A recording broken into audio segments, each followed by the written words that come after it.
Welcome to the Intentional Encourager podcast, where each episode brings you compelling conversations and stories designed to entertain, enlighten, and encourage. And now here's your host, Brian Sexton.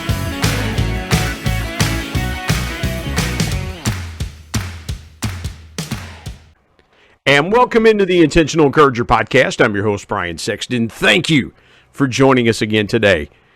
I have a LinkedIn rock star with me today. I have admired Alex's work from afar. And it's a beautiful thing a lot of times when you can admire someone's work from afar and then you get the opportunity to sit down with them like I am today.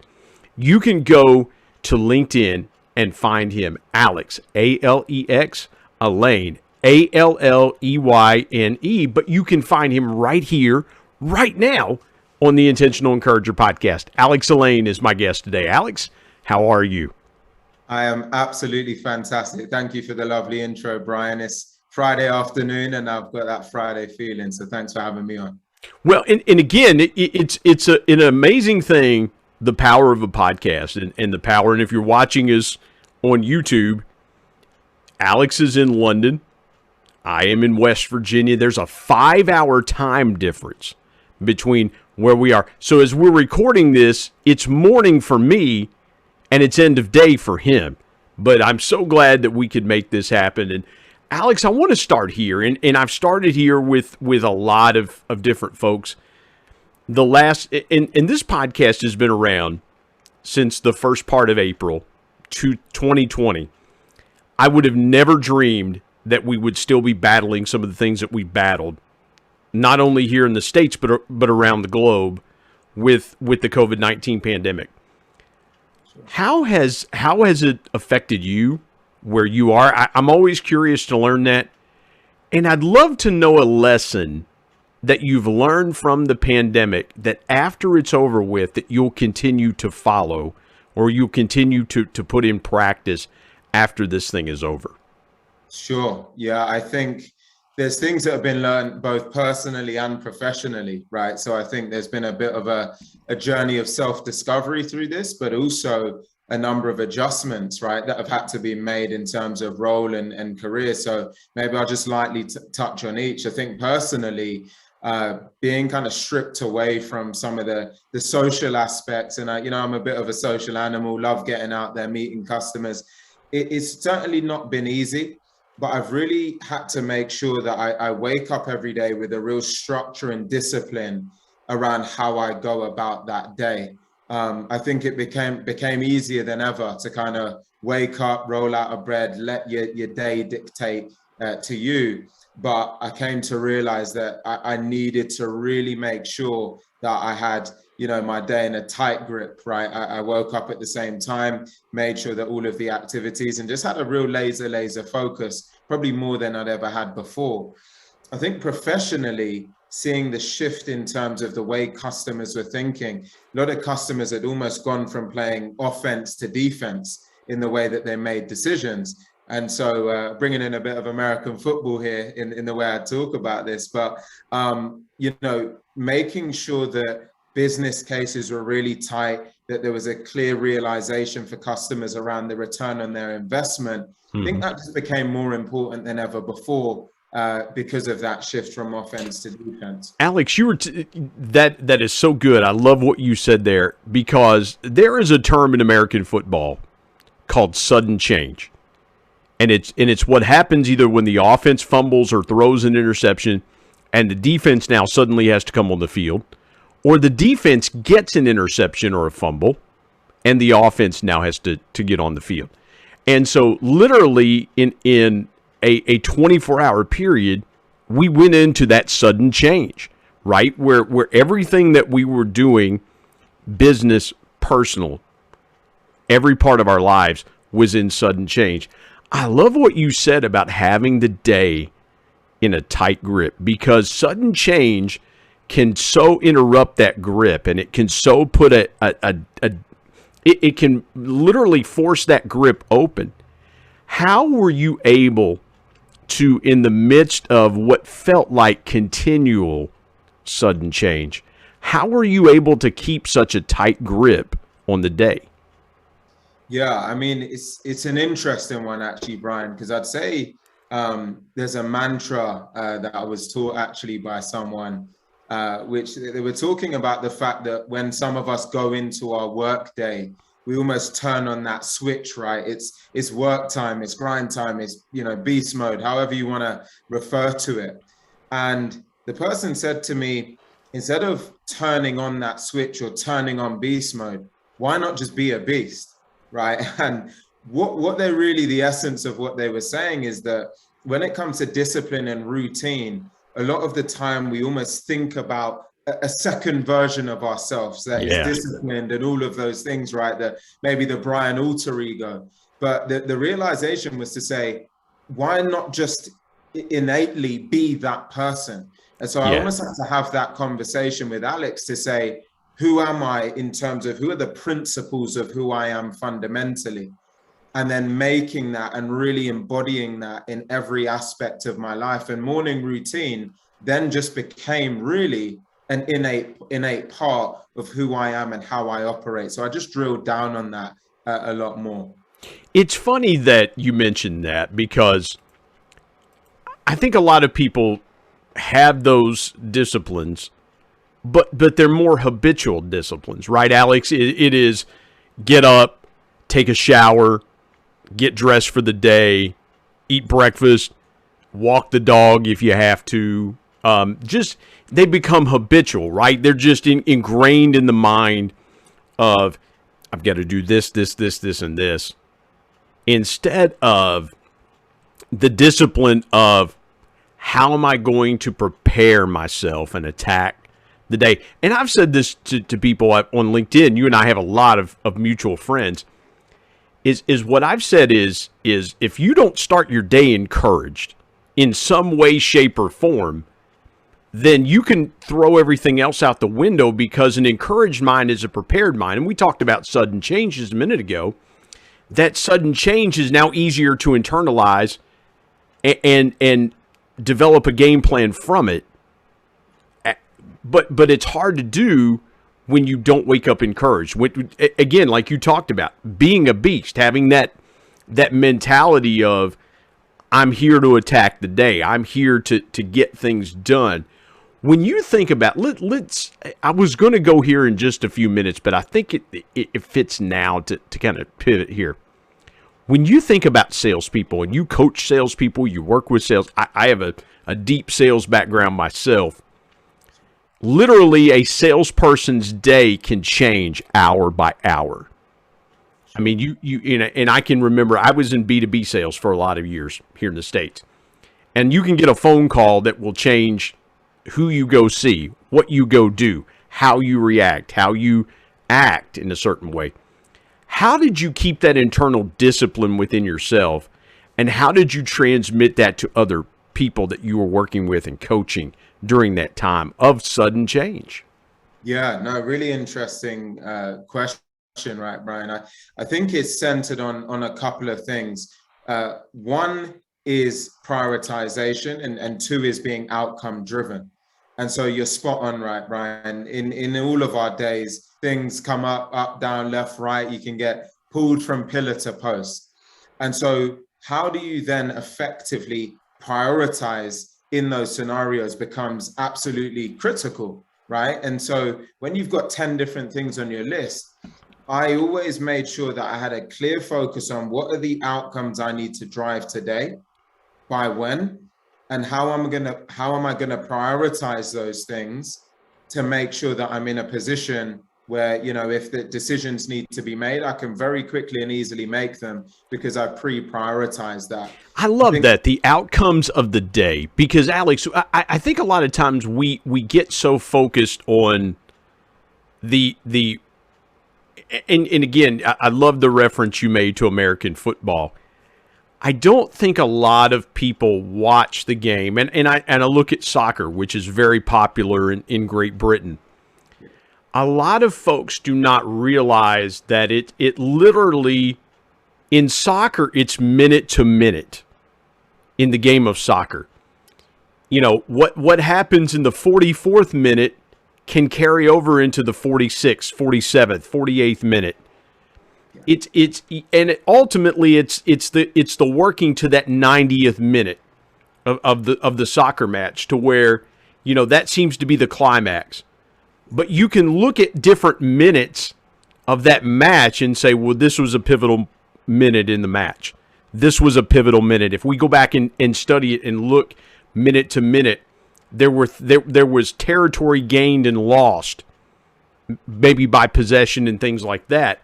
And so I love what you said about focusing on the outcome of the day, because a lot of times, and especially from my experience, salespeople tend to look at the outcomes of the week, the month, the year, because it all is working to a number, right? It's all working to that end goal. But I love what you said about focusing on the outcomes of the day. How hard is it, in your experience, to get that mind shift thinking, to think about the outcomes of the day rather than the week, month, and year? Well, I think it's really important to get as granular as you can with comfort, right? And so the day is kind of the second step for me in a way, Brian. What I really try and focus on is even getting to that point on an hourly basis. And so I often describe the way that I work in a sprint style. And this is part of why I talk quite a lot to American football, and I watch it quite a lot, because of that concept of kind of sprint, pause, right? Yeah. And that's often the way I work. I break out the day into deep work slots. And so when I say deep work, that means I eliminate all distractions during that, and I have an outcome at the end of that particular deep work block that is centered towards the outcomes for the day. So, I might have 4 key outcomes for the day, but that's split across 4 deep work blocks. And then I take regular breaks. So I don't necessarily get myself in this mix of where I see some people say, hey, I just did 8 hours straight. How productive were you in that 8 hours, right? Yeah. You might have been in front of your computer for 8 hours, but probably got 45 minutes or an hour of impactful work. Alex, I love where you're going there. I've got to go here for just a minute. Sure. Forgive me for jumping in there. You in the analogy of American football is so beautiful. I love the way you said that. A lot of times there's a statistic in American football called time of possession. In a 60-minute game, typically the team that possesses the ball the longest should have a better outcome. And to your point about, I've grinded for 8 hours. Time of possession does not equate to points on the scoreboard. You can have the ball for 24 minutes, but if you score 5 touchdowns in those 24 minutes, people will say, well, your opponent had the ball 36 minutes. Yeah, but we scored 5 times in less. It took us less time to score more points than it did our opponent to score. They didn't score as many points as we did, but they held the ball for more time. And I love what you said, because I think a lot of times we disguise effort for execution. In other words, we focus on the effort. Boy, man, I grinded. I worked a 10-hour day. But how much did you get accomplished? And I love what you said there. Would you go a little deeper into that for us? Because again, that is folks, this is revelatory conversation. If the light bulb is not going off in your mind, this is really good stuff, Alex. Go a little deeper there if you would. Yeah, absolutely. I always have these 3 letters in my mind, right? 3 letters that I'm sure we all know, ROI. And so I always ask myself the question, how do I drive the best return on investment on my time? Because I can make as much money in the world, I can manufacture more product, create more services. The one thing I cannot manufacture more of is time. And so every waking second and minute is the most critical second and minute out there, right? Because we can never claw it back.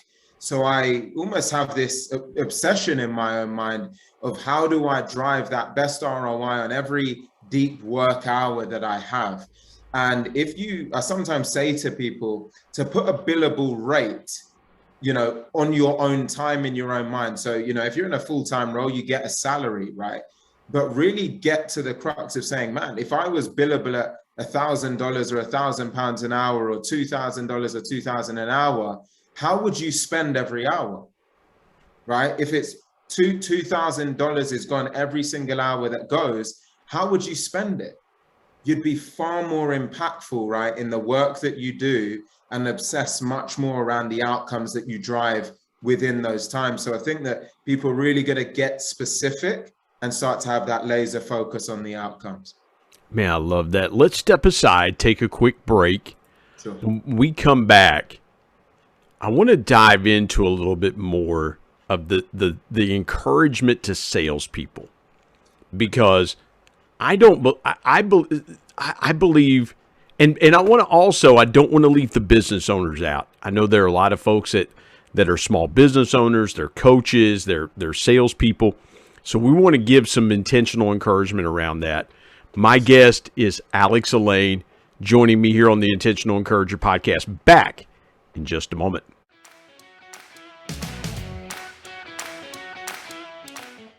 Hey everybody, Brian Sexton here. I want to tell you about our sponsor, SEO National. SEO stands for Search Engine Optimization. Now what's that, you might say? Well, Search Engine Optimization helps you show up higher on search engines in front of paying customers for words that you as a business owner can monetize. What a great concept. SEO National is owned by my good buddy Damon Burton, who's been a guest here on the Intentional Encourager podcast. Not only has Damon and his team worked with businesses of all sizes, from e-commerce startups to NBA teams and Shark Tank featured businesses, but more importantly, Damon and his team are about transparency, trust, and providing lifetime value. So much so that he still has his first customers after opening SEO National 14 years ago. Let me give you some intentional encouragement and call Damon and his team today at 855-736-6285 or go to www.seonational.com and get a free quote.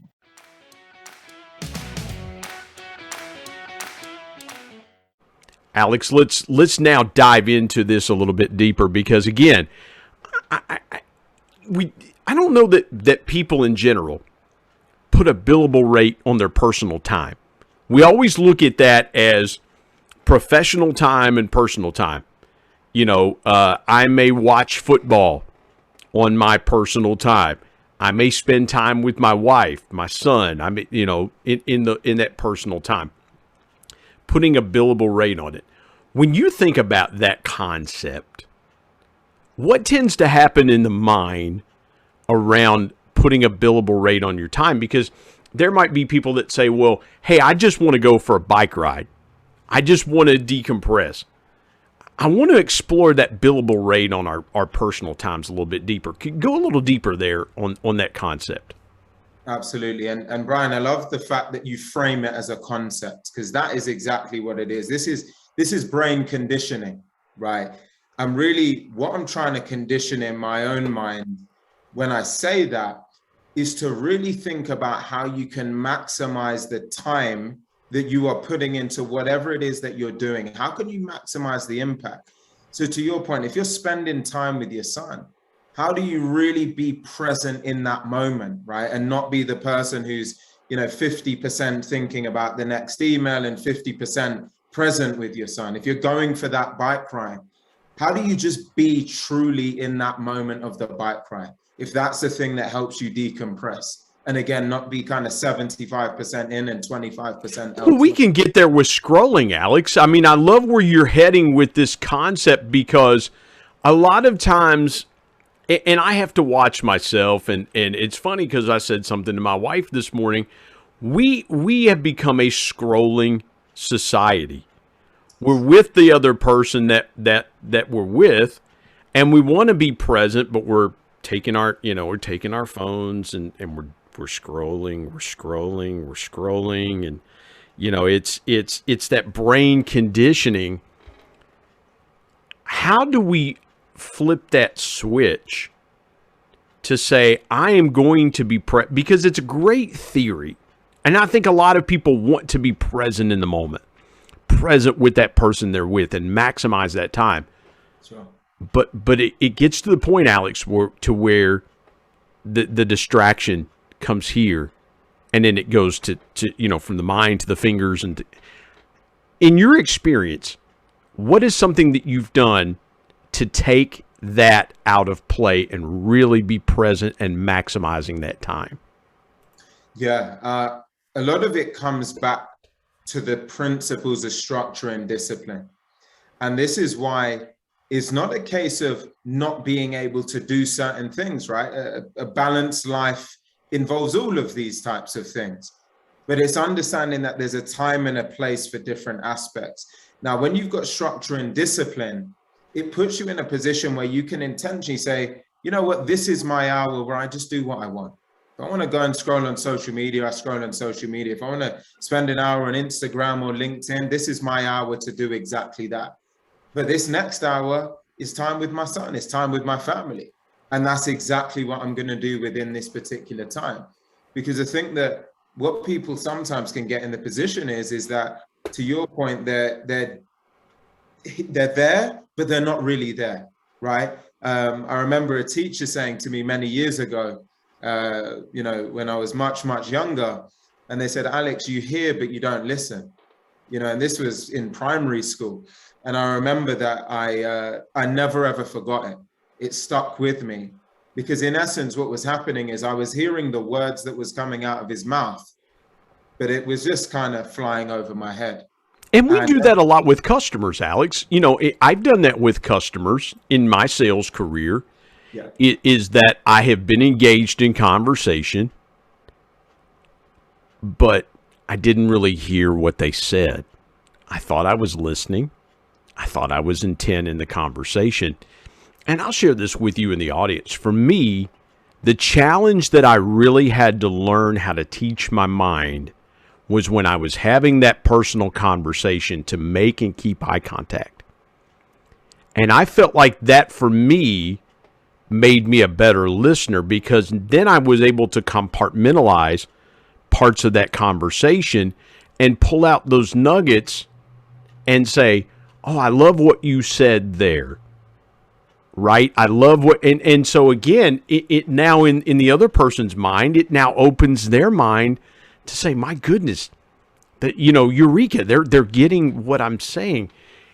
And I love what you talk about, the structure of the hour. I think we're so focused on the day that we forget about the hour. Sure. How do when you coach salespeople, how do you get that mindset to flip to focusing on the hour? You've said that 2 or 3 times during this conversation so far. Sure. I am so interested in the concept of capturing the hour. Because here's the thing, the script, and forgive me for the long-winded question, but the scriptures talk about redeeming the hour. The Bible breaks it down very granularly. And back in those days, obviously they didn't have near the distractions of the time that we have today. So how do you train and coach and help salespeople focus on redeeming the hour?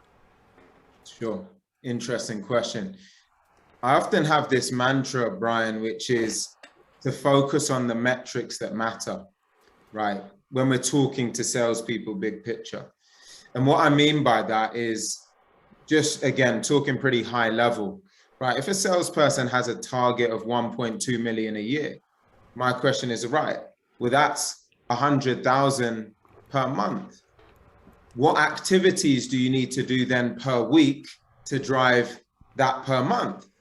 Then what activities do you need to do every day to drive that weekly number? And then we distill that down to an hour, right? And so the point I'm making is you've got to understand what are the metrics that matter.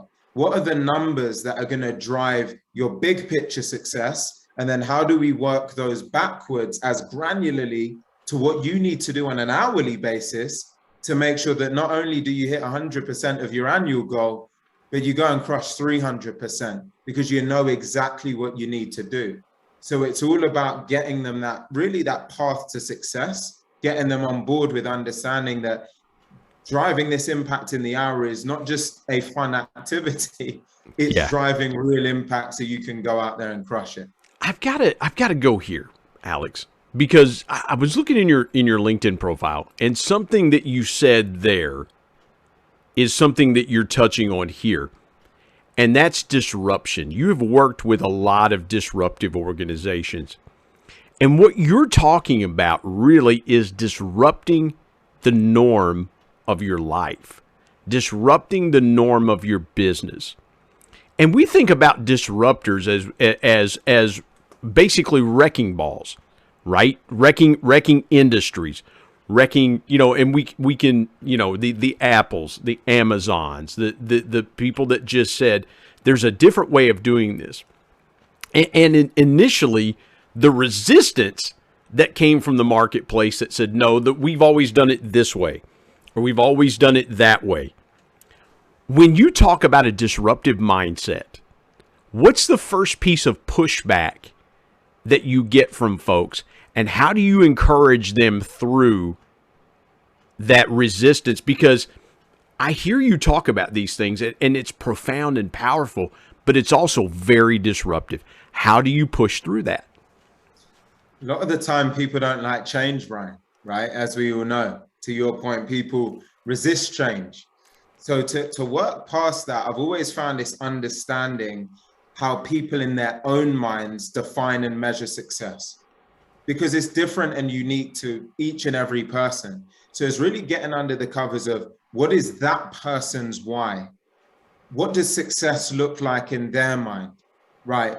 And then finding a way to align that vision, or when we talk about disruption or innovation, finding that blend between those sentiments and their worldview, right? Trying to kind of that push down approach of pushing something on someone never lasts long, because they're not bought in. And the only way to get them bought in is to create a unified view around what those outcomes look like. Man, I love that. Creating a unified view, because what I was thinking when you said that, Alex, is when I was a young salesperson, I was 22 the first time that I got a full-time sales job. And man, boy, I wish I could go back in time now at 49 and put my arm around 22-year-old me and say, this is really because I thought the keys to success were, technique, and you've really got to push the product and things like that. What I didn't understand, Alex, was people buy connection before they ever make a transaction. And now I know that in my late 40s. I know that with the experience of time, and I wish I could go back. But I love what you said about creating that unified view and how people measure their own success, because some people just say to themselves, well, I just hope I'm competitive. And you can't develop a winning mindset just hoping you're competitive. Right? I mean, Manchester. I'll use a European football. Man U doesn't go out to every match going, boy, I hope we can be competitive. They have built a global brand based on the fact that they're one of the top football clubs in the world.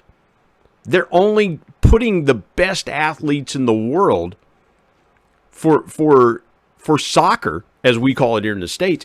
That you guys call it football over in Europe. They're only putting the best football players on the pitch that they can find. They're not interested in just being competitive. They want to be dominant. And they will spend the money, and they will bring in the best talent that they can, not just to be competitive, but to be dominant. I've got to go here with you, Alex, because you bring it up. You're just continuing to just give us great stuff. When does a salesperson realize, in your experience, that being competitive is not enough? And how have you helped people in the past look past just being competitive? In other words, I just hope that I can win a game or two here, so to speak, or I can get a deal or two here, be better than my competition, instead of that mindset of every time that, because it took me a long time, forgive me again it took me a long time to understand my competitive advantage against people that I competed with. It took me a long time to figure that out. But once I figured it out, I walked into every customer knowing what I did better than my competition. How hard is it today for people to find their own competitive advantage? I think what I'd say to that, Brian, is that, I mentor a number of different sales individuals. And when I'm having the scoping calls before we decide whether there's a fit to work together, there's certain ingredients that I'm looking for more than anything else, more than existing performance and track record. Not overly interested in that. The thing I'm really looking for is passion, drive, and hunger. Because that side of a person, I can't teach. Sometimes you can ignite it, you can, trigger it if it's already there. You can't teach that. So fundamentally, the way I look at what you've just described is that person has to choose greatness.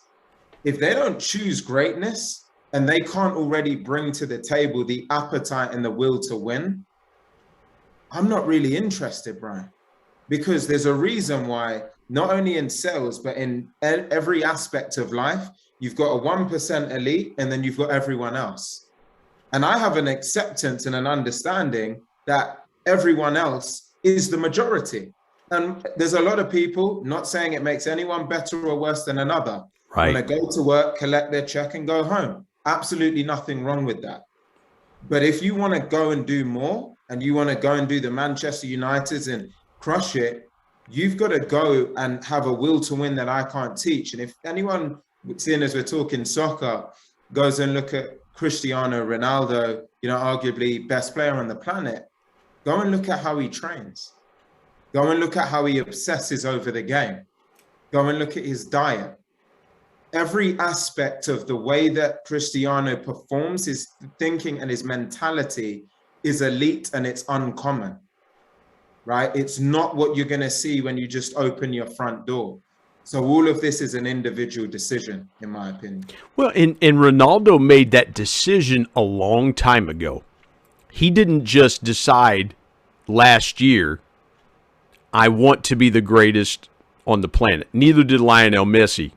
Neither did, and before them, and I'll go back a ways, a guy like David Beckham, who came to LA and played for the LA Galaxy, and these elite players that the LeBron James of American basketball, Michael Jordan, the great I was thinking about something, and we'll step aside here in a minute and take a break, but I was thinking about something as you were saying that.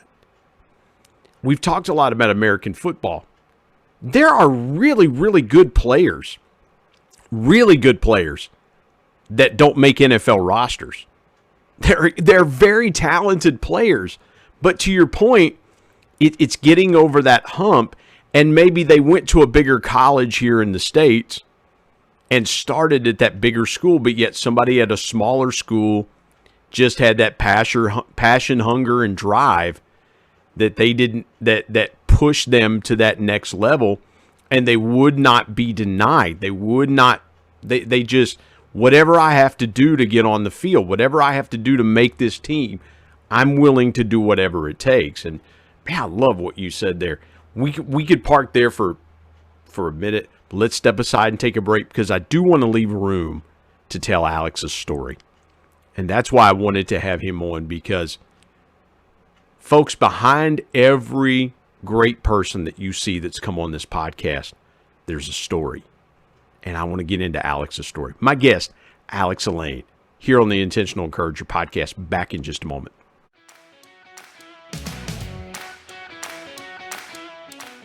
Hey everybody, Brian Sexton here. We are in the season of gift giving. Everywhere you go, whether you go to a store, you go online, the gifts are out to be gotten. I've got a gift idea for you I think you're going to love. It's my book, People Buy From People. 10 powerful people lessons from the ultimate people person, my dad. If you know someone that would love to be a better connector, or you want to help them get there, People Buy From People is for them. Leaders, if you've got teams that you want to connect better, deeper, powerful, both internally and externally, People buy from people is for them. If you want to connect like you've never connected before, pick up a copy of People Buy from People. You might say, Brian, where do I get a copy? Very simple. Go to Amazon.com, search People Buy from People, Brian Sexton. You'll find it right there. There's also a Kindle version available and an Audible version read by me. Let me give you some intentional encouragement and go today, get your copy. People Buy from People. I promise you, you won't regret it. And now let's get back to more great conversation here on the Intentional Coach Podcast.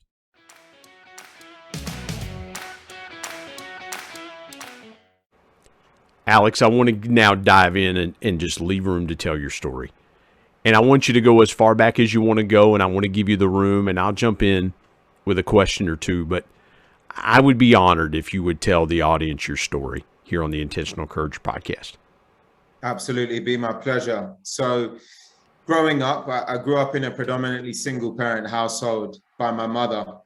And so I often talk about the fact that I grew up with a little bit of a chip on my shoulder, right? Something to prove to my father, something to prove to others that I could be something, right? And become something. So growing up, I, at a very young age 13, had started an eBay store. Very successful one at that. I remember because I wanted a PlayStation. We couldn't afford one. I asked my mother, and we weren't in a position to do that. So always very entrepreneurial, right? Finding a way, making it happen. And, fast forward to what you guys call college and we call university. I gotta stop you there. Please. You started an online business at 13 years old. What was... You talked about the passion, the hunger, and the drive. How did you get the idea, though, to know what you wanted to sell and know how to be able to effectively serve the marketplace at 13? My goodness, my man, that's a wow factor moment. It's pretty crazy when I think back. Brian, I just wanted that PlayStation so bad. I remember thinking back and, it lit a little fire in me, right? Everyone around me had it. I didn't have it. And I said, I've got to find a way. And at that age, things like that can really get to you. So I just remember in the playground being that kid that was buying and selling the sweets, right? I was always finding a way, buying something, putting some margin on it, selling it for more. eBay had the same concept, but online. So when I came across it and I said, hey, there's this online marketplace, I can buy something and then do something to it and then sell it for more. And that was exactly how I started, actually. I started buying phones that were damaged. I was refurbing them and then selling them with margin. And then I started to find a load of different things, got into drop shipping. And next thing I knew, I was doing really, really well for my age. So it all just came from that burning hunger, right? And then fast forward to college or university, and there was a big pivot point for me here, Brian, because I got a full scholarship studying law at age 19. And this was exactly, I guess, what my mother and my family had dreamed of, right? Alex can now become a lawyer. This is, the most amazing thing in the world. And 8 months in, I dropped out. And I dropped out because I had absolutely no passion for it. I didn't never wanted to be a lawyer. I actually always innately wanted to be a salesperson. Everything in me felt like this was my home. And I decided to go against the grain and chase my passion. And so when I talk about this chip on the shoulder mentality, it continued to live with me through all of these years. Because when I dropped out, I had that same chip that I was going to go out there, build a world-class sales career and show everyone that the sacrifice was worth it. Did you feel like that doing the eBay business that you did, do you feel like that was really what lit the fire for you, seeing what you could do in sales? Because I love the ingenuity that you had. You saw a need. You said, hey, I can sell refurb. Because again, thinking about it feels like to me when you're telling this story, it is very innate what you've done. It feels like you've had an innate sense of the marketplace, of things around you that you could impact. And I gotta think as I'm putting myself in and you're telling the story and I'm kind of putting myself in that moment. It feels like that eBay store was really the impetus for you to drive you to find that love of sales. When you look back, do you feel like that was a defining moment in your life for how the rest of your life was going to turn out? I think it's a great spot, Brian. I think it had far more impact than I appreciated for many years. I think it's only recently that I've gained a bit more of an appreciation for that moment. It was quite funny that recently I was going back looking through my emails from back then. And I remember just seeing all of the eBay notifications because I've still got that inbox, luckily. And I just sat there and I had this grin on my face and I was pretty blown away because I couldn't actually believe what I had done at that time. And so I really do think it lit a fire under me that I didn't really appreciate until very recently, actually. But, you know, You might have thought you wanted to go back in time and hire 15-year-old Alex to sell some stuff, you know? Absolutely. But it's a blessing, you know, and I'm humbled and grateful. You had that innate desire to be a salesperson. And here's where I wanted to go with that in telling your story, is that the moxie that you have to have at that young of an age to say, this is what I want to do. Because I didn't find it until I was in my early 20s. I had my father was a salesperson. I had uncles that were salespeople. I wanted to go be a sports writer until I understood that I enjoyed making money. I didn't want to give up the 2 part-time jobs that I had in college to work for free for the school newspaper. I thought, well, I'll just get into sales. My dad's done it, my uncle. Because in the early 1990s, I think people just kind of fell into sales like, oh, that's a good career. You know, anybody can do that. What I learned was anybody couldn't do that. Take me to the point where you have the conversation. You want to drop out of university. You have a full scholarship. What was that internalization like? And take me to the moment that you had to have a sit down with your mom and say, this is what I want to do. Because you mentioned a few minutes ago, it was a very proud moment for your family. Your family was so excited for you. You were going to be an attorney, study law. And it felt like as you were saying that, it was their path for you, but it wasn't your path for you. Take me through that conversation that you had to have with your mom and say, this is really not the passion, hunger, and drive that I have. One of the toughest of my life, Brian, if not the. When I explained it, I think no one could understand it. And I understood why that was the case. Because how can you believe in this vision that doesn't really feel tangible, right? And so I think that everyone struggled to really make any sense of it. And the reality is everyone thought I was crazy. And I remember going home crying, 19, just in my bedroom, crying. And then I just remember this moment where I snapped out of it. And I kind of, hit the floor and I said, right, I'm going to show everyone. I said, I'm going to show them, right?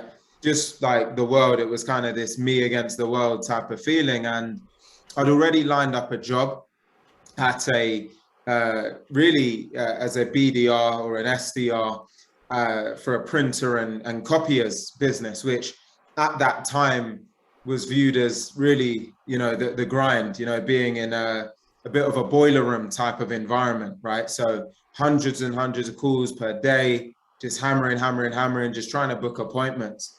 But this, you can imagine after what I'd gone through, Brian, I just had a fire that was indescribable in me, first in, last out, just relentless, because I was, I've got to show everyone and I've got to show myself this was worth it.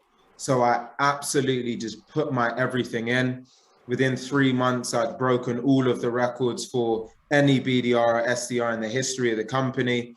I remember that the managing director of the business gave me his season ticket box to the next Arsenal game. And I got to go to that Arsenal game. And at that time, I was hooked. And I said, this sales game, I'm at home. You know, I just remember that was like the moment after all those awards and recognition within 3 months. And I said, I'm at home. This is me. When you were going through that, and I want to pull some conversation out of that for just a moment, because a lot of people that start businesses do that. It is 15, 16, 17, 18-hour days. It's immersing yourself in everything.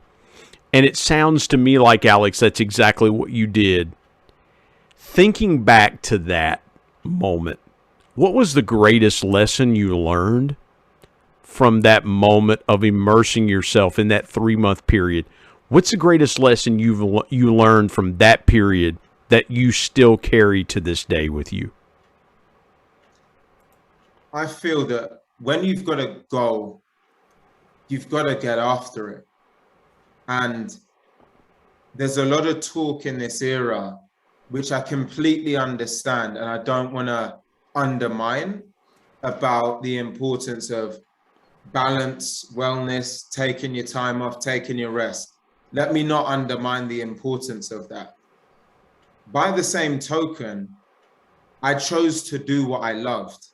I gave up a path that was manufactured to do what I love. And so that relentless will to win and that attack mindset for a goal is something that I have to this day, and it's still fundamental to everything I do. A large part of that is because I love what I do, right? And so I'm less focused on this concept of balance in the pure sense of it, because it's very much so a turn on, turn off. Whereas I feel that in life, when you pursue your passion, what you love, it's less about balance. It's just about finding harmony in your life, right? And that's a big part of why I'm here on this podcast with you, Brian, actually on a day off, when I should, on paper, just have my feet up relaxing. Yeah, same here. Right? I love this game, and I'd love nothing more than to be on here with you right now. I got to ask this. If you could go back and coach yourself in that 3-month period, you get the opportunity to go in and you find young Alex Alleyne and you say, come with me. I'm going to coach you and I'm going to mentor you. How would you have coached you then, knowing what you know now? Sure. So I guess if we look at two of the sides of selling, right? You've got, as I say, the passion, drive, and hunger. And then you've got the science, right? The structure, the methodologies, the process. I had that previous side at 200%, and I had the other side probably at about 3%, right? I didn't have any structure, no process, no science behind anything I was doing.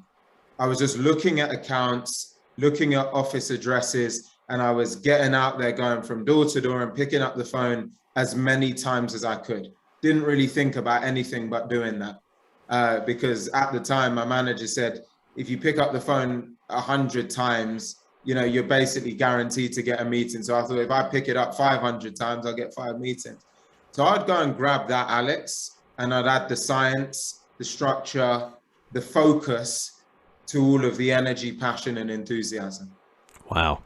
Yeah. I mean, you know, it's amazing the things that if we could go back in time and tell ourselves and teach ourselves that we would. I want you to take me real quick through the biggest obstacle that you've overcome, or the biggest challenge in your life that you've overcome. And what was the greatest lesson that you took from it? Yeah, I mean, I think that biggest challenge in itself, a lot of it roots from, I would say, my origin story in a big way. I think coming up without that stability in the home, I actually went to private schools for pretty much the majority of my education. But I wasn't the person who, was kind of going back to a fantastic home and the supercars, which a lot of my peers were. It was a sacrifice that my mother made to put me in that position. And so I think one of the biggest obstacles was kind of navigating those mental hurdles of not allowing my starting point to define my finish point. And I think when you're in that position, it's very, very easy to get swayed into temptations or sometimes taking the wrong path in life. But I was always able to have this resiliency, this focus, this discipline in myself to go against the grain and find a way to win in any given circumstance. And that was one thing that my mother always instilled in me. She said, Alex, you always find a way to win. And that's been a mantra of my whole entire life, is that no matter what situation I'm put in, I always find a way to win. And so, I think that's probably the best example I can give off the top of my head. Alex, I love that. And what a great place to piggyback onto that and to share with folks your biggest piece of intentional encouragement. Because again, man, your story is just, it's incredible. And that's why I wanted to do these podcasts. I wanted to be the person that got to tell the stories that not a lot of people know, that you can't put in a post, you can't put in a video, you can't put in a tweet, but you've got the room here on a podcast to tell your story like that. Share with this audience as we wrap it up. I am so grateful for your time today. Share with this audience your biggest piece of intentional encouragement. Choose greatness. We spoke a lot today about the things that can't be taught. We've spoken a lot about the things that are really innate in a person. And what I'd encourage people to think about is we all get one roll of this dice that we call life. You have one opportunity to choose and define your legacy, one opportunity to choose and define the person you want to be known for and known as. So I would encourage people to choose greatness, decide to be a person that is known for and stands by all of the principles that you could stand by and be proud of. That is so good. That is so good. Alex, tell folks how they can connect with you. You and I are connected on LinkedIn, but share with folks other ways that they can connect with you. Absolutely. I say LinkedIn is number one. I'm on there on a daily basis. So simply my name, Alex Alleyne, and you will find me there. Secondly is via my website. So www.alexalleyne.com, all as one word. And you can also email me at contact@alexalleyne.com. And I'm jotting these down to put in the show notes. So so you can find that. And again, folks, I know you're going to want to connect with Alex Alleyne. Alex, my friend, this has been fantastic. I so appreciate you joining me today on the Intentional Encourager podcast. Absolute pleasure. Thanks again for having me, Brian.